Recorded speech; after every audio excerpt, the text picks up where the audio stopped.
para que a gente possa aproveitar esse tempo de estudo, falando e pensando em coisas que ajudem na nossa evolução. Afinal de contas, ninguém veio aqui a passeio, né? Então viemos todos aqui para evoluir. Pois bem, pediram para falar do Ano Novo, do Réveillon, mas isso não faz sentido para nós espíritas, faz? Somos todos seres imortais, vivemos assim, não é? Nós já vivemos sempre com essa noção que somos espíritos imortais, pensando sempre na nossa vida espiritual. Não somos assim? Somos? Ah, não? É difícil, né? Como é difícil. Todos nós temos isso como conceito, mas temos uma tremenda dificuldade de vivenciar isso de forma concreta, não é? Temos uma tremenda dificuldade de viver a nossa vida como espíritos imortais. Seja o que for. Temos dificuldade com as perdas, como se algo nos pertencesse. Temos dificuldade com família, como se aquilo não fosse um processo educativo comunitário. Quantas vezes a gente vê as pessoas chegando e reclamando do marido, do filho, do primo, do tio, de qualquer um, como se aquilo não fosse um processo em que eu faço parte, em que eu também tenho que descobrir qual é a mudança necessária para mim. Então a gente tem uma tremenda dificuldade. Eu sempre brinco com isso, dizendo que é tão difícil, que Papai do Céu inventou a morte. Né? Porque a gente não precisaria morrer, desencarnar, voltar ao plano espiritual. A gente podia seguir aprendendo. Só que a gente vai ficando literalmente paralisado à medida que vai construindo pequenas coisinhas aqui na nossa existência. Não é assim? Jovem é tudo revolucionário, quer mudar o mundo, não quer? Jovem chega e quer fazer diferente, em qualquer lugar. Centro espírita, a mocidade chega e diz assim, mas por que nesse horário? Por que é assim? Por que a estrutura é desse jeito? Por que não pode mudar? Não é assim? Jovem quer mudar o mundo. Aí a gente vai ficando um pouquinho, porque eu vou voltar a lembrar, somos seres imortais, um pouquinho mais velho, e a gente começa a dizer, não mexe não. Não mexe não. Para com tudo. E é tão engraçado isso, que a gente vira nostálgico. E a gente chega a mentir, de fato. A gente vira e diz assim, não, na minha época que era bom. Era mesmo? Se a lei de progresso é verdadeira, obviamente qualquer coisa que eu olhe para trás está pior do que está hoje. E quando a gente abre um pouco mais a vista e vai olhar dados mais aprofundados, a gente se dá conta disso. A saúde mundial tem melhorado. A produção de alimentos melhora. A vida média humana aumenta. A mortalidade infantil diminui. E a gente diz, na minha época que era bom. Agora está tudo perdido. Esse papo é tão antigo que lá, na época de Sócrates, ele foi condenado porque a mocidade estava achando que estava tudo errado. Não era assim? Naturalmente, à medida que a gente vai criando laços com coisas, a gente começa a achar que o mundo deve parar. Não é? A gente começa a achar que é melhor parar. É melhor parar, porque se não parar, as coisas estão tudo perdidas, não tem mais jeito, essas mudanças atuais não vão dar certo, né? Essa música de hoje em dia, esse então é muito engraçado, né? Há pouco tempo atrás eu vi um documentário, o pessoal dizia como foi escandaloso quando começou-se a se dançar valsa, porque o cavalheiro pegava na cintura da moça, né? Aí eu fico pensando como a gente não continua do mesmo jeitinho, igualzinho, somos os mesmos espíritos e andamos tão pouco, né? Que a gente continua olhando para as coisas nós dizendo, agora, meu Deus, está perdido, né? E a nossa geração, tem gente aqui que foi da geração do rock, né? Pegou lá o início do rock, cabelo comprido, e papai e mamãe olhando dizendo, esse mundo não tem mais jeito. E a gente repete a mesma coisa com as crianças hoje em dia. Pois bem, daí a gente vem parar num planeta onde as coisas são cíclicas. Não, mas isso não é assim sempre? De certa forma, sim. Cada vez que a gente vem parar no planeta, vamos pensar então nessa coisa do tempo, inicialmente. A gente fala do tempo, senão aqui no Brasil a gente ainda fala do tempo e junta três coisas diferentes, né? A gente fala de clima e chama de tempo, né? A gente vai lá e vai ver a previsão do tempo no jornal e vai ver se vai chover ou não vai chover, não é isso? Mas isso não é o tempo que eu estou falando. Mas o tempo mesmo, tem duas dimensões diferentes. Uma do tempo decorrido, não é? Há quanto tempo nós estamos aqui? Há 10 minutos, isso é um tempo decorrido. E outra do tempo de sincronismos. Que horas começa a reunião? Às 4. Se não soubesse que horas começava a reunião, era impossível estar aqui na hora certa onde alguém ia começar a falar, não é? Se não houvesse esse tempo sincronizado, nós não conseguiríamos nos organizar. Não é assim? Então, quando alguém me pergunta quando é que você nasceu, eu vou responder isso com o tempo sincronizado. Eu nasci em 1961. 1961 o quê? Anos depois de uma referência. Qual? Cristo. Não é assim? A gente se remete a uma referência.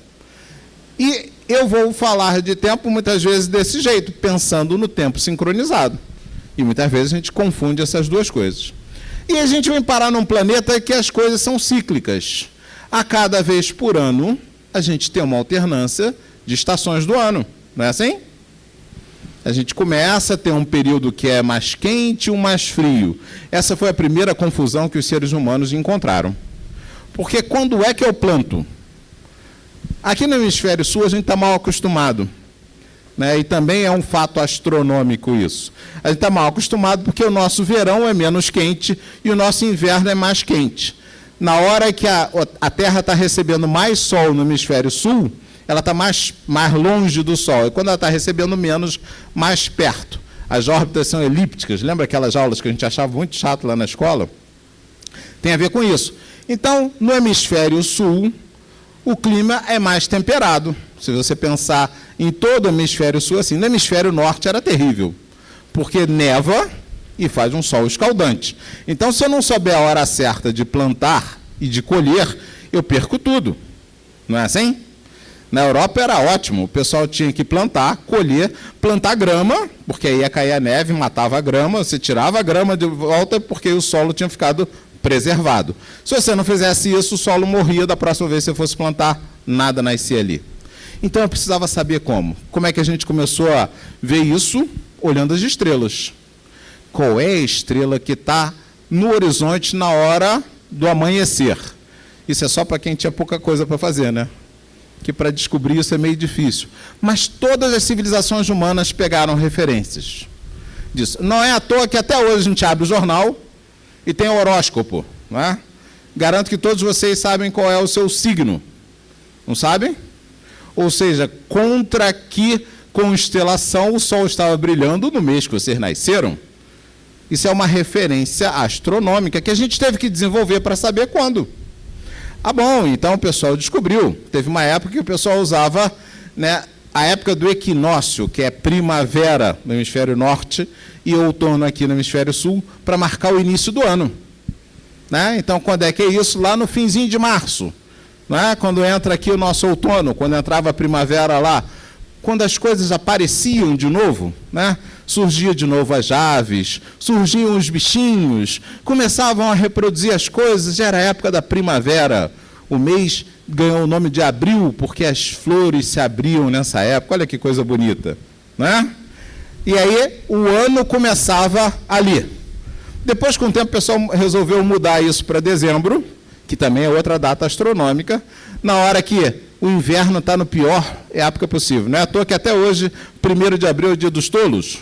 Por quê? Porque o pessoal chegava lá e você chamava para uma festa de ano novo em 1º de abril. Aí chegava lá e dizia, ah, você esqueceu que o ano mudou. Olha que coisa antiga. E a gente continua reproduzindo isso. Mas voltando. Então a gente primeiro começou a se dar conta dos ciclos por conta da agricultura. E a agricultura já está representada até nos nossos mitos sagrados. Quer ver uma coisa? Vocês devem saber.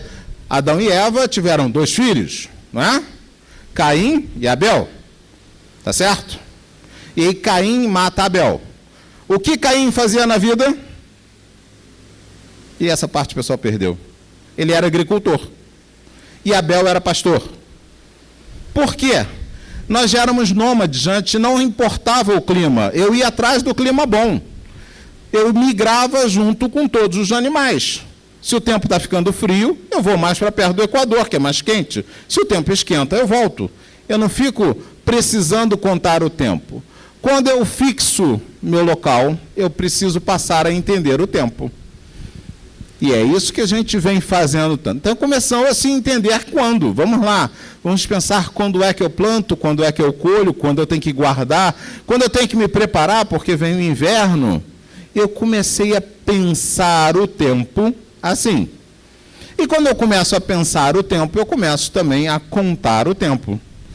Né? Há quantas luas atrás foi alguma coisa? Há quantos primaveras? Até hoje a gente fala assim, às vezes, as pessoas, quantas primaveras você tem? O pessoal mais novo não usa isso não, mas o pessoal antigo gosta de usar. Está fazendo quantas primaveras? Não, primavera não, eu nasci no inverno, né? Nasci em agosto, então no inverno. Não faço primaveras, eu faço invernos. Mas a gente pergunta, quantas primaveras você está fazendo? No sentido de renovação. Pois bem, até aí tudo muito bonito, eu falei de astronomia, etc., mas a gente está na palestra espírita. Aí a gente precisa pensar no que isso se reflete em nós. Porque eu passei a contar o tempo e aí necessariamente os anos passam a ter um dia primeiro. A gente já acabou de comemorar o dia primeiro do ano, né? Todo mundo foi lá, saudou o outro, virou para o outro e disse, que beleza, né? Muito dinheiro no bolso, saúde para dar e vender, não é assim? A gente fala como se o tempo tivesse literalmente recomeçado. E muita gente vive assim, como se tudo tivesse acabado, como se não houvesse experiência. E continua fazendo as mesmas coisas, porque essa é uma tendência que nós temos. Nós temos tendência a repetir os erros, os acertos também. Nós vamos falar dos erros, que eles são mais ancoradores da gente, dificultam mais a evolução. Se a gente pensar direito, muitas vezes a gente age no ano novo como se tudo tivesse zerado. E eu continuo a tratar, por exemplo, as minhas finanças do mesmo jeito que eu tratava sempre. E eu vou acabar o outro ano de novo endividado. Eu continuo a tratar a minha saúde como eu tratava sempre. E vou acabar adoecido o novo ano. Não vai ser um ano novo, vai ser o mesmo ano. Eu estou vivendo um tempo circular. Um conceito que muitas religiões até utilizam, que é o conceito, muitas vezes, do karma, que eu vejo, às vezes, as pessoas na própria doutrina espírita falarem desse jeito. Não, isso é karma. A gente não tem um conceito de karma. Não é isso. O que obriga a repetição, o que faz a gente ficar preso nas coisas, é porque eu cultivo os meus defeitos. Não é? Eu posso falar de cara, né? Porque, afinal de contas, eu estou devendo uma dieta já há alguns anos. Não é? Eu cultivo os meus defeitos, eu não me dou conta deles, eu não me empenho nessa modificação. Eu ajo de novo. Tá. Eu ajo... Não, parece que está falhando, tá? Eu ajo de novo como se fosse o mesmo dia, o mesmo ano. Eu ajo como se eu fosse a mesma pessoa e eu não sou. Não há um dia em que eu vá dormir e não acorde diferente. A lei de progresso é indefectível. Ela me atinge mesmo quando eu não quero. De que jeito? Quando eu me nego à mudança, o sofrimento se instala. Por quê? Porque alguém está me culpando por isso? Papai do céu disse, não, ele é um cara muito teimoso, então eu vou fazer uma desgraça com ele para que ele aprenda. Também um conceito que muitas vezes a gente vê, às vezes dito de uma forma meio impensada, dentro dos adeptos da doutrina, porque Kardec não fala disso. Muito pelo contrário, Kardec vai falar que quando eu preciso viver alguma coisa, e aquilo é imprescindível para a minha existência, isso virá no meu corpo. Não é isso? Ele diz que não existe karma moral. Então, eu pensar que eu estou me dando mal com o meu chefe porque isso é karma, só é karma porque eu estou repetindo o meu erro. Se eu estou pensando que eu estou me dando mal com o meu filho porque é karma, só é karma porque eu estou insistindo no erro. Eu não estou buscando soluções novas para os problemas. Estou tentando repetir a mesma coisa e fazer com que algo aconteça de novo. Não vai acontecer. Se eu repito a mesma estratégia, o que eu vou conseguir é o mesmo resultado. E eu vou me queixar, puxa vida, nada muda na minha vida. Só quem não mudou foi eu. O resto está mudando o tempo todo. Pois bem, e muitas vezes a gente vai utilizar as mudanças que nos ocorrem para desperdiçá-las. Não é? Aí a gente lembra aquela parábola dos talentos. em que um rei vai viajar e dá um talento, e talento é um termo muito engraçado, porque ele termina tendo um trocadilho na própria língua, na nossa língua, né? Talento era uma moeda naquela época, mas também funciona para a ideia da virtude. Cada um de nós encarna tendo 1, 2 ou 5 talentos, não é? E o que a gente faz com eles? Muitas vezes a gente pega e investe esses talentos em fazer com que as nossas virtudes, os nossos talentos, gerem mais resultado no mundo. Produzam, não para mim, mas produzam para todos, porque é isso que a gente vem aqui compartilhar, né? E aí eu chego, quando de volta à presença do Senhor, eu vou virar e dizer, olha aqui, está aqui os 5 talentos que você me deu, que viraram 10. Está aqui os 2, que viraram 4. Ou muitas vezes eu chegar lá e dizer, não, olha só, eu vim com esse talento só aqui, então fiquei com medo, né? Porque não achei que não ia dar certo. Não ia dar certo o meu projeto de vida, não ia dar certo o meu relacionamento, não ia dar certo o meu trabalho, não ia dar certo qualquer coisa. E eu escondi ele. Eu fiz de conta que ele não existia. Eu não coloquei ele em uso. E aí, obviamente, eu vou escutar do Senhor dizendo, puxa, mas não foi para isso, não é? A gente não recebe as coisas para que simplesmente a gente esconda. A gente recebe elas para que a gente multiplique. E aí, quando a gente pensa na doutrina espírita como presente, a gente dá conta de quantos talentos estão sendo dados para nós, né? Quão consolador é essa doutrina quando a gente olha o mundo através dessa ótica. Quão consolador é quando a gente percebe as crises, todas as coisas que estão acontecendo como processos educativos para os espíritos que estão aqui encarnados, especialmente para mim. Porque a gente gosta de olhar tudo lá, né? A gente ouve a palestra pensando assim, puxa vida, fulano devia estar aqui para ouvir isso. Não é assim que a gente ouve palestra?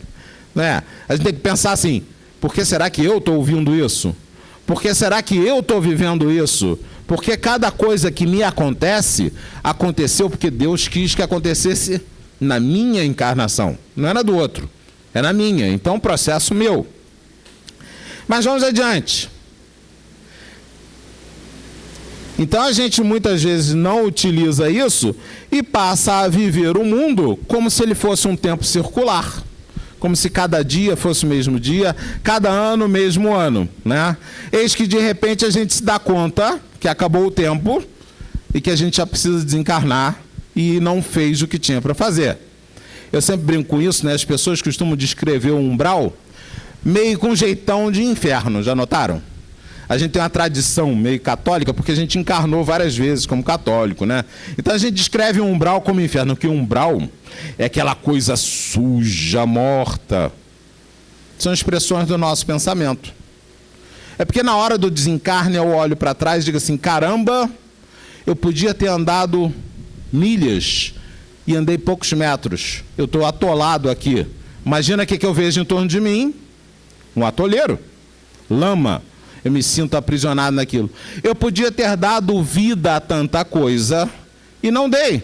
Eu olho em torno de mim e vejo as coisas mortas. Aquilo são imagens mentais das pessoas que se dão conta que desencarnaram e que deixaram o tempo passar. Tanto é que com o tempo, quando elas largam o remorso que elas estão sentindo por isso, elas veem coisas vivificadas. Não é assim que André Luiz descreve? Ele passa 8 anos nesse local, e olha que é André Luiz, hein? O cara era tão bom que depois ele recebeu a tarefa de escrever 16 livros, né, para ilustrar a gente a respeito do mundo espiritual. Então não era um cara tão ruim. Passou 8 anos, eu fico imaginando quanto tempo eu vou perder lá no umbral.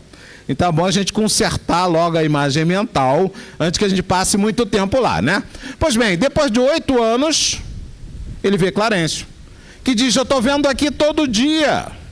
Eu venho aqui todo dia e não estou sendo visto por você, porque ele só via as próprias imagens mentais. Inclusive, pessoas chamando ele de suicida, não é? Pois bem, então vamos aproveitar o tempo. Vamos fazer mudanças. Listas de ano novo é o que mais tem, né? Tem até online hoje em dia. Faça a sua lista de ano novo online. Aí o site manda um e-mail para você perguntando se você já fez aquelas mudanças. Bom, se a gente não faz decidindo pela gente mesmo, tanto faz o site mandar e-mail, né? Que a gente vai pegar no terceiro, vai botar lá no spam e não vai querer mais saber da história, né? Assim, a gente faz muito isso. Por quê? Porque é tão difícil implementar as decisões que nós mesmos sabemos são boas. É raro isso? Não.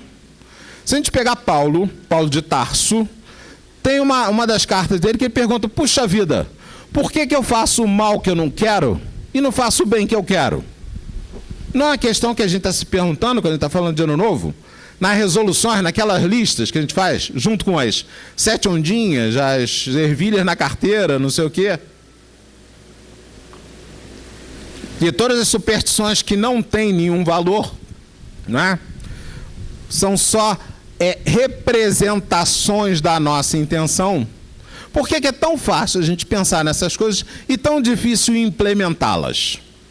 É uma questão relevante, não é? Porque todo mundo pensa um monte de coisa. Quando vira o ano novo, diz, agora eu vou mudar, tá? Agora eu vou mudar, vou tratar bem minha esposa, vou cuidar bem do meu filho, vou emagrecer, vou ganhar dinheiro, não é? O pessoal inventa um monte de coisa na hora de fazer. É difícil. O que ocorre? É que a gente já vive muito mais numa realidade espiritual do que a gente pensa. O plano mental é fácil de ser elaborado. Eu consigo imaginar coisas impensáveis. E eu posso brincar com coisas até concretas. Já houve uma época em que a gente achava que a Terra era plana e a explicação é a seguinte, poxa, mas se a Terra é plana, ela está apoiada onde? Nas costas de uma tartaruga. Aí qualquer criança vira e pergunta, mas essa tartaruga está apoiada onde? Nas costas de outra tartaruga. E essa tartaruga está apoiada onde? Nas costas de outra tartaruga. Era assim. Porque é fácil, você continua respondendo isso até que a criança pare de perguntar, né? Não é o que a gente faz muitas vezes? A gente faz isso com os nossos pensamentos. A gente gira e diz assim, eu vou emagrecer. A gente está se comprometendo com o processo ou com o resultado? Com o resultado. Só que para chegar no resultado, é necessário o processo. Tipicamente, essa é a nossa realidade. Nós temos uma realidade dupla. Por quê? Eu penso, eu planejo, e isso é um mapa. Eu desenho um mapa vivencial. E aí eu preciso implementá-lo. E o vivencial é difícil, né? A gente diz assim, não, agora eu vou ser gentil. Aí a gente entra no metrô, leva um pisão no pé. O que a gente faz? É gentil? Normalmente não. Eu sempre brinco com isso, né? Porque nessa hora você vê surgir o homem velho, literalmente. Agressivo, violento, vingativo muitas vezes, né? Que assim, me pisou, tá bom, na próxima balançada eu... pronto. Tudo bem agora. Tudo bem nada, ficou pior ainda. Agora são 2 pisões, o dele e o meu, né? No todo a gente piorou o mundo muito. Porque quando eu falo no pisão é brincadeira, mas isso não é só no pisão que a gente faz. Se o vizinho me vira a cara, eu também viro a cara para ele. Se alguém é grosseiro comigo, eu também sou grosseiro. Eu estou duplicando o mal. Eu estou fazendo com que ele se aumente. Eu não estou melhorando o mundo. Muito pelo contrário. É por isso que Jesus foi tão transformador. Quando ele vira e diz, não, não é assim. Esse jeito é o jeito bobo de ser, porque você está piorando o mundo. Se alguém está fazendo algo errado e você vai se vingar fazendo aquilo de novo, você piorou o mundo. Está errado, matematicamente está errado. O que você tem que fazer? Fazer o oposto. E é engraçado quando a gente pensa nisso, né? Porque matematicamente, Jesus trouxe muito mais uma ética do que uma moral. Ele não diz, faça isso porque é certo. Ele diz, faz isso que é bom. Faz isso porque isso é uma vantagem para você. Faz isso porque isso é transformador para toda a comunidade. Não é isso? Então Jesus vem convidar a gente com um processo muito mais ético, no sentido de que vivencie as coisas. Porque esse é que é o difícil. Planejar é fácil. O pensamento aceita qualquer coisa. A gente é capaz de fazer planos nos mais sem sentido possíveis.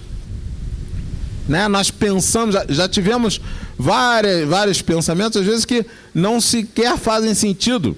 Os gregos, que eram bons de pensar, né, eram tão bons que, sem ter nem microscópio, eles pensaram no átomo. Olha só que coisa, né? O cara pensou assim, se eu pegar aquela cadeira, porque a ideia de átomo deles é diferente, e dividir, eu vou ter 2 meias cadeiras. Se eu continuar dividindo permanentemente, vai chegar um ponto que eu não divido. Literalmente é isso que significa. Átomo, indivisível. Não dividir. Então eles pensaram um átomo só com pensamento, mas também pensaram na questão do Zenão e a tartaruga. Diz assim, imagina que Apolo, né, fosse correr com uma tartaruga. Apolo era muito rápido. Então ele disse assim, não, vou dar 10 metros de sobra para você. A tartaruga sai andando 10 metros. Quando ela chegar 10 metros adiante, ele corre até lá. Mas quando ele chegar até lá, a tartaruga andou mais um pouquinho, né? Aí ele corre esse pouquinho, mas ela andou mais um pouco, não é? Então eles chegaram à conclusão que ele nunca ia alcançar a tartaruga. É verdade? Mas é um pensamento, parece muito bonito, não é? O que é falso aí? A realidade não diz isso. E a gente passou muitos séculos até se dar conta de que a vivência é mandatória. Na ciência, a gente só vai se dar conta disso no século XVIII. Até lá, as pessoas inventavam o que fosse e estava bom. O pensamento é que tinha que ser bonito. Até hoje a gente é assim, às vezes, né? A gente escuta coisas assim, não, isso é bonito, eu gosto. O que não é bonito, eu não quero nem saber. Né? Vamos ajudar a população carente. Ah, beleza, então a gente tem que ir lá naquela comunidade. Não, lá é muito... Não, lá não quero ir, não. Mas é lá que está precisando. Não é aqui do lado. Né? Quantas pessoas acham que ajudam, né, aos que são pobres, aos que não têm aquilo, porque ajudam o porteiro do seu prédio, a pessoa empregada, trabalhando, e aquela pessoa que está longe disso, e aquele que está na prisão, e aquele que está no hospital. Esses precisam. E a gente diz, não, lá é feio. Eu quero fazer um trabalho, mas quero que seja bonito, né? Não quero fazer um trabalho feio, eu quero um trabalho bonito. É a questão do pensamento e da realidade. É preciso que eu vivencie as coisas para me dar conta das minhas dificuldades, porque o pensamento me engana. Não tem ninguém que ache que está errado. Se você ver qualquer discussão sobre qualquer assunto, você está vendo 2 pessoas que acham que estão certas. Quem acha que está errado simplesmente capitula. Já, tá bom, você está certo. É por isso que, né, Santo Agostinho recomenda que a cada dia eu deite a cabeça no travesseiro e avalie o que eu fiz. Por quê? Quando eu descubro qualquer coisa errada, não tem jeito. No dia seguinte, eu sou compelido a corrigi-la. Percebam que não é ficar paralisado pelo remorso. Eu sou compelido a corrigir o meu erro, não é assim? Eu vou lá deitar e digo, puxa vida, eu fui grosseiro com fulano hoje. Amanhã o que eu faço? Eu vou pegar o telefone e ligar para ele e dizer, fulano, me desculpe, fui grosseiro com você ontem. Não era a minha intenção, não é isso que eu vou fazer? Eu corrigi o processo. Eu fui lá e botei ele de novo na trilha. Por quê? Porque na vivência a gente se descobre muitas vezes fazendo coisas que não queria. Eu sou da área da psicologia e o pessoal especialmente a psicologia clínica, como a gente conhece hoje em dia, começa com Freud. Né? Antes a psicologia era só filosófica. As pessoas estudavam a consciência, a vontade, a determinação, era coisa mais filosófica. Freud inicia a psicologia clínica. Aí o pessoal diz que ele é uma frase bonita, a terceira ferida narcísica no Ocidente. A primeira foi quando a gente descobriu ferida narcísica é o seguinte, narcisismo é quando eu acho que eu sou mais importante que tudo. Então uma ferida narcísica é quando isso se quebra, quando eu descubro que eu não tenho essa importância. A primeira foi quando o homem descobriu que a Terra não era o centro do universo. Né? Porque até aí a gente achava, não, a Terra é tão importante que tudo roda em torno da Terra, as estrelas, o Sol. Aí alguém chegou lá, né? No caso, Galileu chegou e disse, está errado. Não é a Terra no centro, as coisas se rodam em outros eixos, a gente está vendo coisas erradas. Né? E aí a gente ficou muito triste que a gente descobriu que a gente não era o centro do universo. Perceba que a gente já tinha queimado uma meia dúzia aí, inclusive Jordano Bruno, porque olha o raciocínio lógico funcionando. Não. Se o cara diz que nós não somos o centro do universo, isso era a igreja falando, então Cristo não é o único Cristo, então ele está sendo herege, queime ele. Olha que coisa feia. Né? Não tem nenhum ponto da filosofia cristã que diga para você agredir ninguém porque você não acredita. Muito pelo contrário, Jesus o tempo todo dizia assim, Tá bom, não te condenaram, pode ir embora, beleza. Não sou eu que vou te condenar, não é isso? No entanto, a gente distorceu com o pensamento a filosofia dele. Depois, foi com Darwin, que Darwin chegou e disse, não, o homem evoluiu como os outros seres do planeta. Foi um escândalo, que o pessoal não dizia que Adão e Eva tinha que ser uma história verídica, confundindo mito e realidade. Então, quando Darwin chegou lá e mostrou que não era bem assim que funcionava, foi outro escândalo. O homem deixou de ser um ser à parte da criação. Hoje a gente, na doutrina, fala muito bem disso. O que nos diferencia do animal é a consciência. E é porque eu tenho esse corpo? Não. Em outro planeta, outros seres com outros corpos têm consciência e fazem parte da humanidade. Tanto faz quando não têm antenas, tanto faz. Se eles têm consciência, eles são parte da humanidade, não é? A gente precisa transcender a questão da aparência para ir muito mais na essência. E a terceira é Freud, quando diz assim, você acha que decide o que você quer, mas na realidade você faz coisas que muitas vezes você nem sabe por quê. E quando a gente olha os nossos defeitos, a gente encontra isso. A gente diz, caramba, por que foi que eu fiz isso? Não é? Quando a gente pensa nos pecados por pensamento, que Kardec é claro com isso, cada vez que a minha intenção se volta para alguma coisa, ainda que eu me restrinja a não fazê-la, porque eu acho que alguém vai achar feio, eu já errei. Cada vez que eu penso em algo desse jeito, eu já errei. Porque a realidade espiritual é muito mais plástica e é por isso que a gente encarna. Porque quando eu estou encarnado aqui, meu pensamento pode vagar por regiões que ninguém vai ver e eu posso restringir só a sua expressão como ação. E aí eu consigo evoluir, porque quando chega no plano espiritual e eu penso essas coisas, os espíritos veem como a gente vê o que se fala e eu corro envergonhado disso. Eu estou citando André Luiz de novo.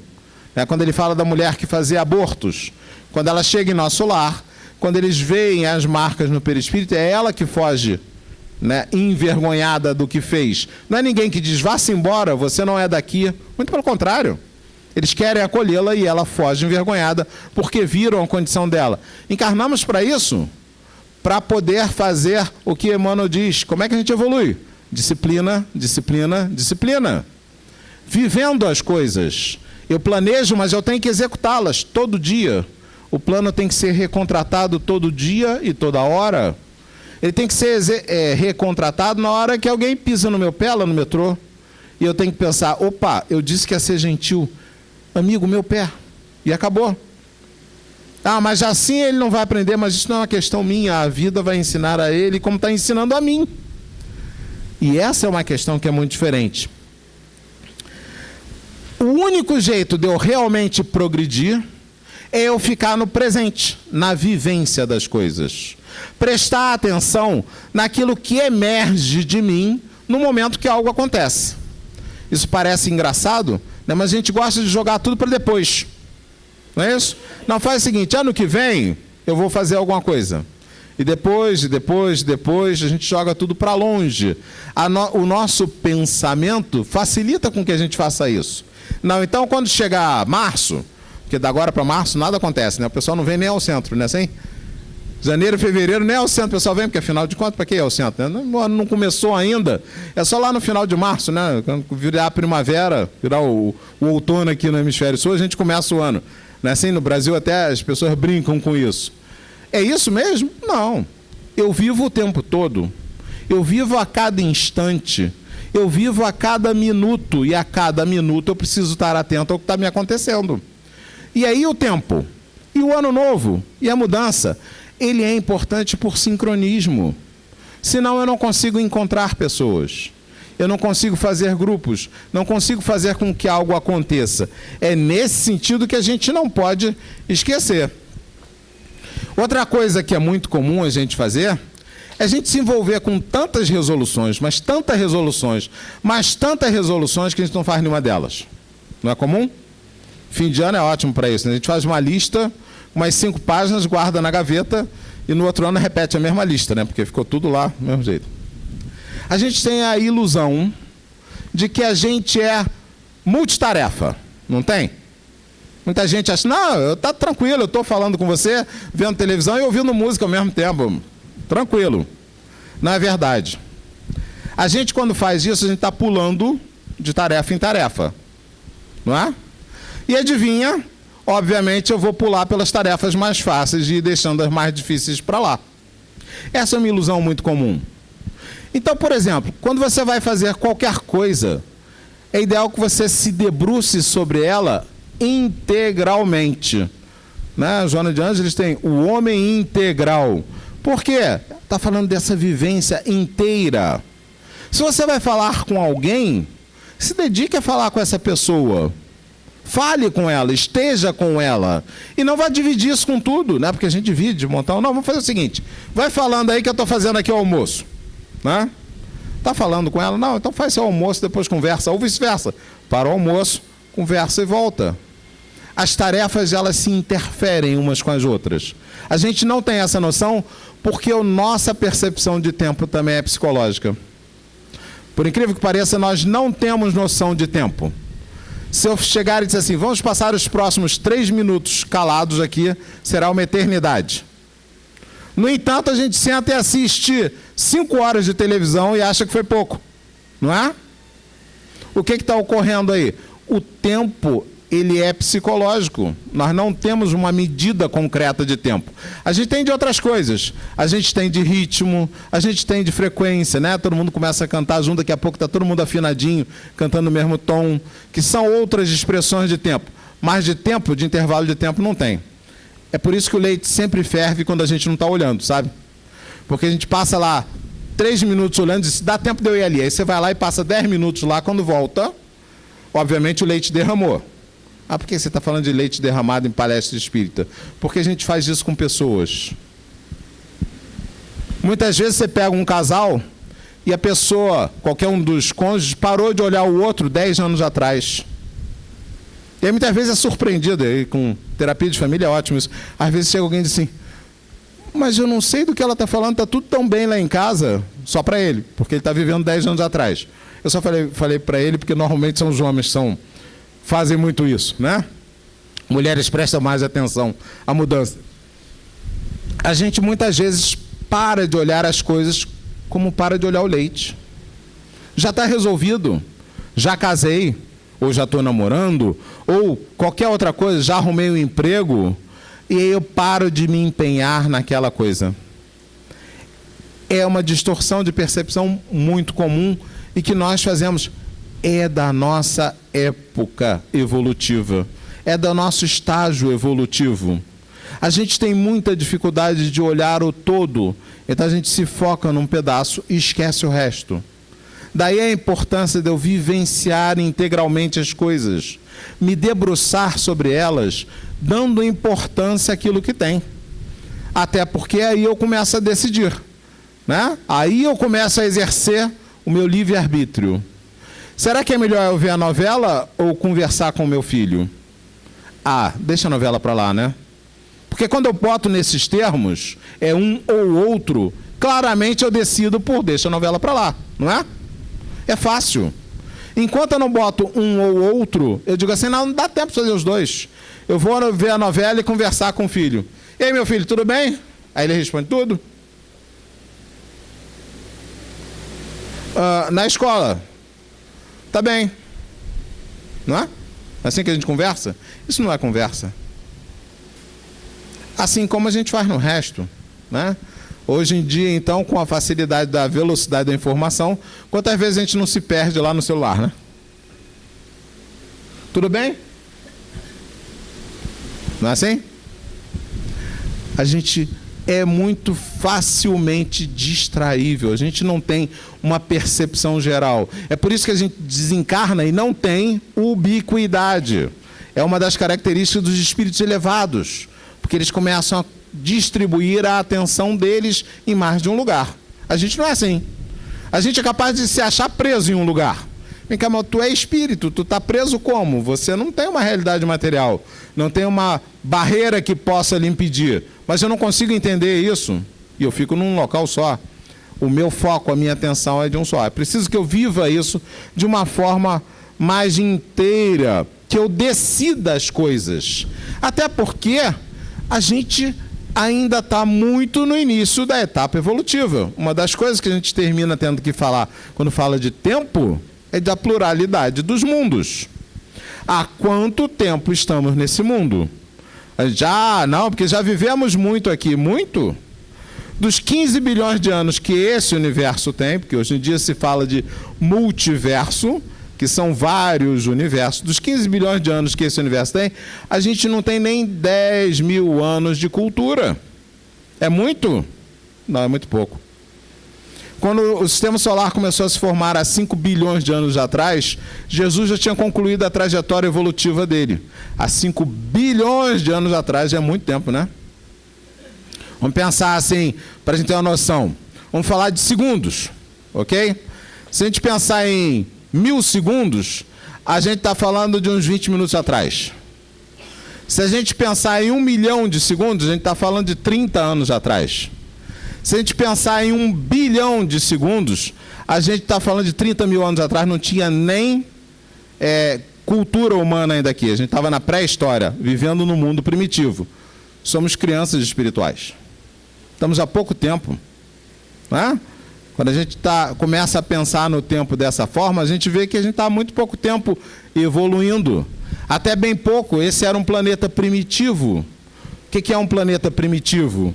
Né? E aí a gente lê isso no próprio Kardec, quando ele vai dizer que no planeta primitivo o homem luta pela própria sobrevivência.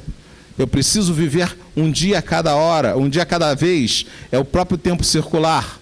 Né? Quando a gente pensa nas sociedades primitivas que ainda existem na Terra, é fácil entender isso. Ninguém tem sábado e domingo lá, tem? Olha só, hoje é sábado, eu não vou colher hoje porque hoje é sábado. Não faz sentido isso. O tempo é circular, todo dia, o mesmo dia. Eu preciso levantar e andar 5, 6 horas atrás de achar uma raiz ou um fruto que possa me alimentar. Né? O tempo é circular. Esse é o mundo primitivo. Esse é onde a inteligência se constitui, a inteligência evolui, onde eu descubro estratégias para lidar com a carência material. Vivemos num corpo material porque ele demanda cuidado, ele exige isso. Esse é o mundo primitivo. E o mundo de provas e expiações, que a gente vive dizendo que a gente já está no mundo de provas e expiações, é o mundo onde os relacionamentos humanos é que são as dificuldades. A gente já tem condição de produzir alimentos para todos, mas tem gente que continua passando fome. Não é? A gente já tem condição de ter relacionamentos eficazes com muitas pessoas. Se a gente pensar em internet, telefone, etc., olha a velocidade de comunicação. E a gente continua tendo pessoas solitárias no mundo. O que está ocorrendo? É a falta de empenho das pessoas, dos espíritos que vivem nesse mundo, que ainda geram dificuldades uns com os outros. Porque a etapa seguinte é quando todos começam a se empenhar em que o bem ocorra. E aí, apesar de não ser um mundo evoluído, um mundo já mais avançado, aquilo passa a ser um mundo de regeneração, onde a vida passa a ser agradável, porque eu começo a confiar no outro como terreno para a minha evolução. Não é isso? Então a gente vem passando já de mundo em mundo, não começamos aqui. E em outros mundos também a gente errou como esse. Então é preciso que a gente possa decidir a respeito de que mundo a gente tem. Porque é isso que a gente na doutrina fala quando fala que nós somos co-criadores. É justamente a capacidade de decisão, é o pensamento que eu comecei falando lá mal dele, que nos habilita a planejar que homem eu serei amanhã. Como eu quero ser amanhã? Eu quero ser igual a hoje? Muita gente acha que assim tá bom, né? Não, tá bom assim, vamos deixar o resto para lá, né? O resto, espírita gosta de contrair dívida, né, à vista e pagar a prazo. Não, isso eu resolvo na encarnação que vem, né? Assim, esse problema deixa para a próxima encarnação. Não é assim? Não é assim. A encarnação que a gente está já traz as suas questões. Se aquelas coisas já estão à minha percepção, é porque é hora de mudá-las. Isso é um detalhe muito importante, porque quando a gente olha para trás na história humana, a gente percebe o quanto a gente já errou e nem se dava conta. Não é? Há pouco tempo atrás a gente era capaz, como comunidade, de dizer que mulheres não tinham alma. Isso é impensável. Aí todo mundo tinha tido mãe, presta atenção. A gente tinha vivenciado a relação com a mãe, depois dizia assim, não, mulher não tem alma, não. Mulher é coisa. E não faz muito tempo. Não faz muito tempo porque as brigas pelo sufrágio universal são de 1930. Olha o que é isso, né? Então não faz muito tempo. A gente está falando de pouco mais de uma encarnação. A gente estava vivendo isso. Já teve outras épocas que a gente disse que os mouros deviam ser exterminados em favor da doutrina cristã, não é isso? Então a gente já errou muito e não notava que estava errando. Ainda achava que estava certo. Ainda achava que assim estava reservando um lugarzinho no céu. Não estava. Né? Porque se tivesse, a gente não estava nem mais aqui. Não estava. A gente, na verdade, precisa ir resolvendo já as questões que eu me dou conta, porque essas são as que já emergiram. Isso vira uma responsabilidade danada, né? Quer dizer que se eu percebo que tem algo errado comigo, é porque agora é a hora de mudar isso? Isso é uma responsabilidade enorme, né? É por isso que a doutrina espírita muitas vezes é consoladora por um lado, mas é desafiadora por outro. Porque ela nos chama à ação. Porque é só assim que a gente muda. Todo conhecimento será apagado na minha próxima encarnação. Vai ficar comigo aquilo que eu tiver introjetado, que tiver virado o que eu sou. Percebam que isso é uma diferença sutil. Não adianta eu saber de cor todos os livros da doutrina, porque isso não me adiantará na próxima encarnação. Adiantará aquilo que eu tiver posto em prática. Porque aquilo que eu fizer acontecer, isso sim vai passar a fazer parte de mim. Isso irá comigo para todo sempre. Eu não vou carregar comigo os meus livros.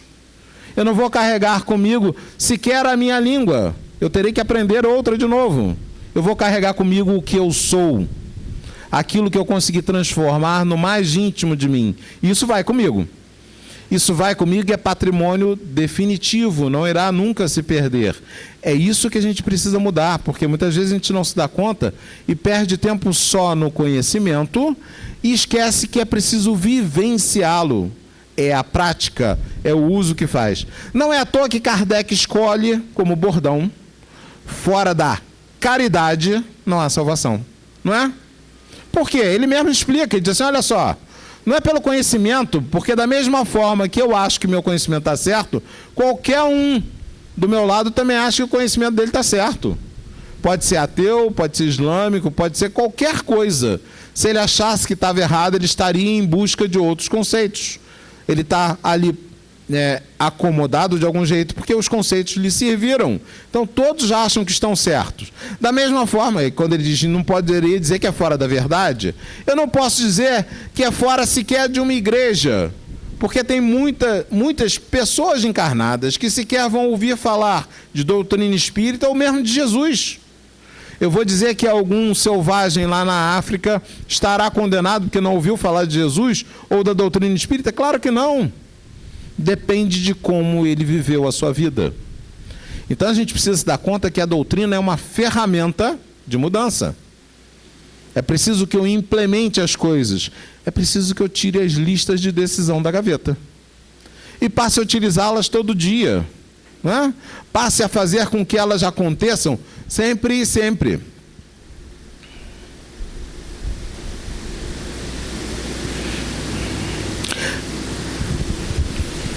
E aí a gente vai conseguir unir dessa forma duas coisas, porque essa é a nossa tarefa. Os planos, o pensamento e a vivência. Quando eu consigo juntar essas duas coisas, a gente faz o papel de ser co-criador. Por quê? Eu elaboro na minha cabeça aquilo que eu pretendo para o mundo e implemento isso.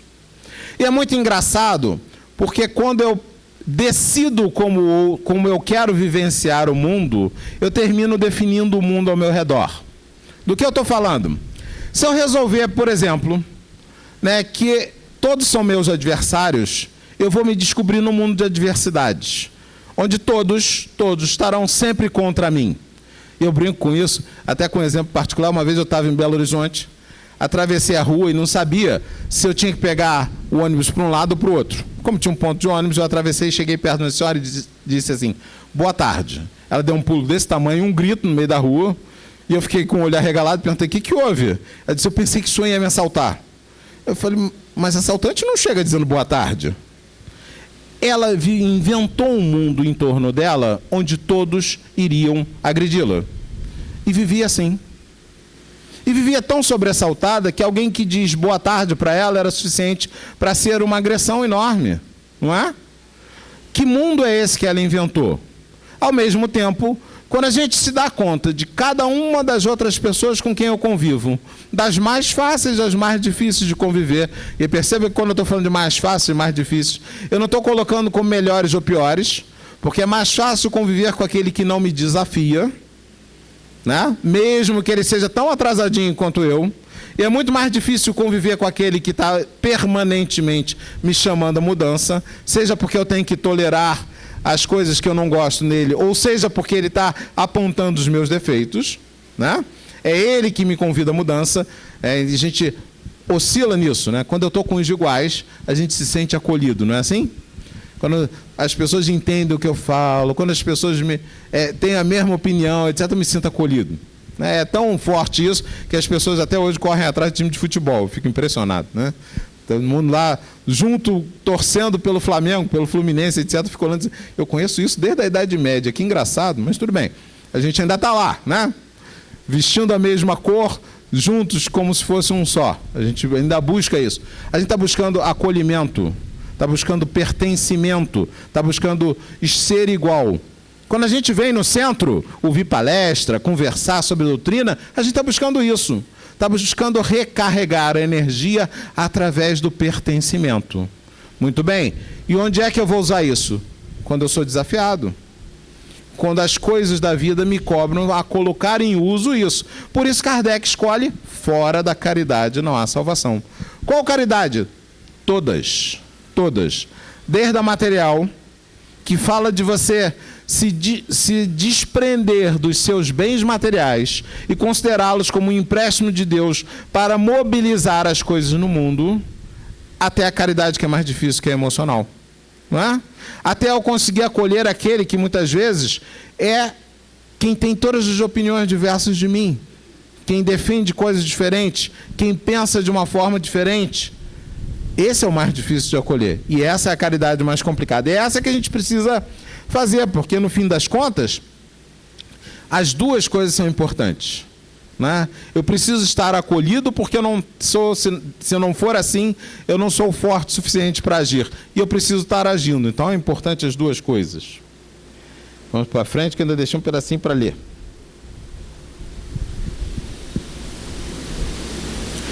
Muitas vezes a gente se pega criticando, então, as festas. É muito comum que as pessoas cheguem e dizem, não, então festas é bobagem. Eu não quero mais participar dessas coisas, etc. Né? Eu achei num texto espírita de uma forma muito engraçada, dizendo assim, a gente às vezes se esquece de que é importante, porque nós ainda estamos numa etapa muito primitiva do desenvolvimento. É importante que a gente se dê conta da nossa evolução. Como é que a gente faz isso? Pondo marcos. Literalmente, marcos na estrada. E essas festas servem muito bem para isso, como marcos na estrada. É para eu parar e pensar o quanto eu avancei nesse intervalo. Para que eu possa me dar conta, porque não há evolução sem essa percepção. Se eu não me dou conta daquilo que eu ainda deixei por fazer, eu não me empenho nisso. Se eu não me dou conta daquilo que eu já fiz, muitas vezes eu fico me repetindo e achando que eu estou avançando. Que isso é comum também, né?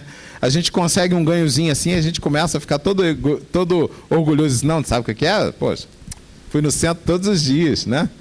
Eu brinco com isso assim, imagina se a gente desencarnar, e aí os 10 mandamentos tem lá, claro, não matarás. Já vou chegar para o meu mentor e dizer assim, não matei ninguém, ele vai dizer grandes coisas. Era outra época. Eu estou usando o marco errado. Eu já passei dessa etapa evolutiva, não é? Ou pelo menos eu espero ter passado. Já passei dessa etapa evolutiva. Então é preciso que eu me dê conta que isso já não é mais um marco para mim. Eu preciso de outros desafios, outras coisas, outras questões a fazer multiplicar, outros talentos já colocar em uso, porque esse já é patrimônio. E se já é patrimônio, é fácil. Quando eu estou bem, é fácil perdoar o outro. Quando eu estou bem, é fácil ser acolhedor, não é assim? A gente vem para o Centro Espírita e vai participar muitas vezes do atendimento fraterno, pronto, a gente vira um anjo. Aí chega em casa, aí que é complicado, não é? É necessário que a gente se dê conta do que mudou e do que não mudou. Eu estou já passando da hora. Então a gente precisa recordar o que fez para poder se dar conta do que ainda precisa fazer. Bom, eu deixei para o finalzinho um texto que a gente acha na internet, que normalmente é atribuído a Drummond. E eu estava pensando sobre isso e pensando como é engraçado, né? A gente já vive na internet a mesma questão que a gente vive no plano espiritual, né? A gente pega e tem 50 mensagens assinadas na mesma hora, né, por Emmanuel, ou 50 mensagens assinadas na mesma hora por Bezerra de Menezes, não é assim? Por quê? Porque a pessoa que a recebe, o médium que a recebe, normalmente compara aquele conteúdo com o que ele conhece da obra daquela pessoa. E aí ele diz, isso vem de Bezerra de Menezes. Nem sempre é dele. Muitas vezes são de espíritos da legião de Bezerra de Menezes, ou da legião de Emmanuel. Por quê? Porque não é um só. A gente que é personalístico, né? A gente adora assim, não, sabe quem veio? Sabe quem veio dar mensagem no centro esse fim de ano? Né? A gente gosta disso. A gente acha importante. Eu lembro sempre de uma amiga que chegou e foi numa outra casa, eu era do Eurípides na época, numa outra casa espírita, e veio uma mensagem para ela, elogiando o trabalho dela na evangelização, e ela falou que saiu de lá flutuando. Disse que não deu para chegar nem no carro, porque quando chegou no carro, ela falou assim, peraí, quer dizer que Eurípides vai sair de lá, vai vir dar uma mensagem só para mim, só me elogiando? Não era ele. Não é? Porque a gente é personalista, a gente quer essa coisa assim, pessoal, não, sabe quem foi? Foi fulano de tal, tem que ser conhecido, não pode ser um estranho. Né? Se assinar João, a gente já... né? Quem é? João. Tá. Deve ser João Evangelista. Bom! Aí sim, não é? A gente gosta dessa coisa. Pois bem, a gente já vivencia isso na internet. Tem um monte de texto aí, cuidado, Cecília Meirelles, Drummond... Tem um monte de texto que é apócrifo que é determinado, é atribuído a eles. Por quê? Porque tem um sentido parecido com o tipo de prosa dele. Esse é um. O pessoal diz que é de Drummond. Mas o conteúdo é excelente. Eu acho mais importante que a gente fique atento sempre ao conteúdo do que à forma. Né? De ficar pensando, de quem é? O que está escrito? Mas vamos lá. Então ele diz assim, quem teve a ideia de cortar o tempo em fatias, muitos de vocês já devem conhecer esse texto. A que se deu o nome de Ano foi um indivíduo genial. Industrializou a esperança, fazendo-a funcionar no limite da exaustão. É muito interessante a ideia de industrializar a esperança, porque nós somos seres desesperados. Né? Cada vez que ocorre um problema com a gente se pega desesperado. Meu Deus, o que eu faço agora? Nada. Continua vivendo. Toca para frente as coisas e deixa que elas se organizem, porque as coisas se organizam muitas vezes não do jeito que eu planejei, mas do jeito que for. Meu Deus, eu perdi o emprego, não sei o quê, morreu meu filho. Calma. Se organize e tenha esperança, porque nenhum de nós vive algo que não esteja nos planos de Deus.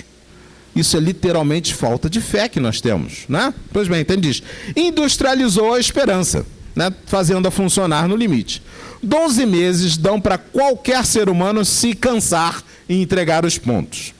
Aí entra o milagre da renovação e tudo começa outra vez, com outro número e uma outra vontade de acreditar que daqui para diante vai ser diferente. O sonho realizado, o amor esperado, a esperança renovada. Não é isso? A gente pensa assim. E ele continua, para você desejo todas as cores dessa vida, todas as alegrias que puder sorrir, todas as músicas que puder emocionar. Para você, nesse ano novo, desejo que os amigos sejam mais cúmplices, que a sua família esteja mais unida, que a sua vida seja mais bem vivida. Gostaria de lhe desejar tantas coisas que nada seria suficiente. Então, desejo que você tenha muitos desejos, desejos grandes, e que eles possam te mover a cada minuto rumo à felicidade. Isso é importante, mais do que a gente pensa. Porque a gente sempre, quando pensa no que a gente quer, a gente pensa em algo que virá. para mim. Algo que vai me acontecer. Nós nos colocamos no lugar de objetos da vida. A vida vai acontecer comigo.